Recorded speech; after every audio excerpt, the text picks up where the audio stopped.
Hello, and welcome to Leslie's How to Pool. Today, we're diving into a topic that every pool owner faces at one point or another, and that's how to clean a green pool. Whether your pool has a few algae spots here and there, or you're dealing with a full-on murky mess, we've got you covered. We'll show you how to identify, treat, and prevent pesky pool algae. So let's get to it. First things first, it's important to know that not all algae are created equal. Identifying whether you have green, mustard, or black algae is key to knowing how to treat it. Green algae, the most common type in swimming pools, typically has a green or slightly yellowish hue. This is the easiest type of algae to remove. Yellow algae, also known as mustard algae, often resembles specks of sand or pollen and usually gathers on the pool floor. Black algae is the least common type, but is unfortunately the hardest to eliminate. This aggressive algae looks like small black specks across the floor, walls, or waterline of your pool and has deep roots that make it challenging to remove completely. Once you know what kind of algae you're dealing with, it's time to start treating your pool. We'll walk you through the steps to not only get rid of pool algae, but also prevent it from coming back. In this video, we'll focus on treating green and yellow algae. Step 1. Start with a clean slate by cleaning or backwashing your pool filter. Doing so will remove any algae lingering in your filter media and prevent it from entering your pool again during the treatment process.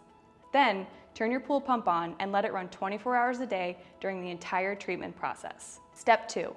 Collect a water sample for testing and adjust your pool water chemistry to the following levels. Your pH level should be at 7.8 or higher, the total alkalinity should be between 80 and 120 parts per million, and finally, adjust the free available chlorine to be between 2 and 2.5 parts per million. You should also pay attention to cyanuric acid, as a high level won't allow your chlorine to work effectively, and a low level causes chlorine to dissipate quickly in an outdoor pool.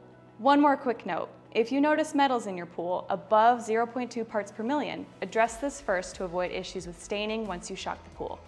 Step 3. After balancing the water chemistry, it's time to start cleaning. Grab your pool brush and telescoping pole, then thoroughly brush every inch of your pool, and we mean every inch. Give the walls, floor, steps, and corners a vigorous scrub to loosen any algae clinging to the surface. Then, detach your pool brush and leave it on the step of your pool during the rest of the treatment process.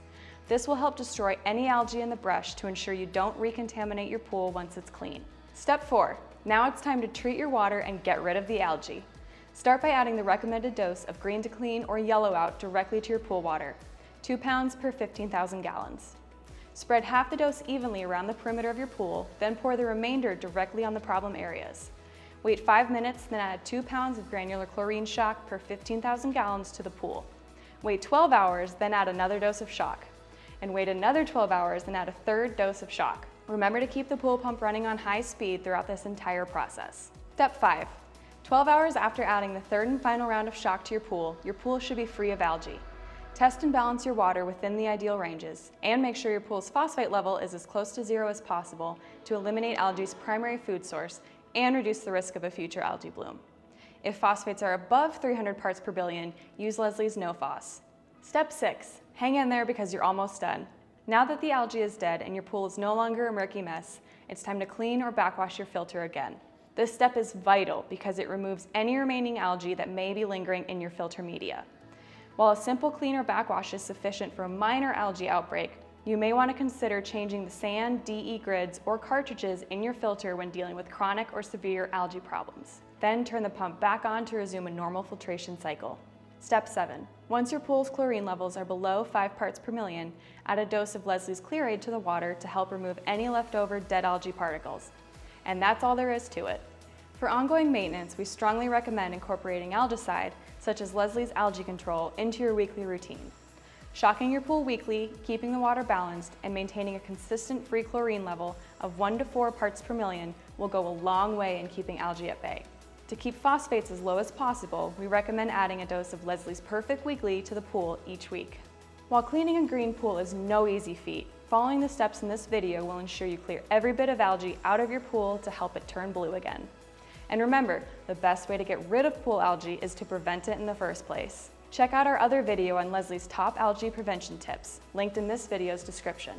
If you have any questions about algae treatment or keeping your water clean, safe, and beautiful year-round, stop by your local Leslie's for a free in-store AccuBlue water test and customized water treatment plan. Based on your test results, you'll get easy-to-follow, step-by-step instructions to help take the guesswork out of adjusting your pool chemistry. Not only can you rely on Leslie's to have everything you need in stock and at a great price, but we've also got the products and expertise to help you get it done right the first time. If you found this video helpful, be sure to hit that like button and subscribe to our channel for our weekly pool care tips. Thanks for watching.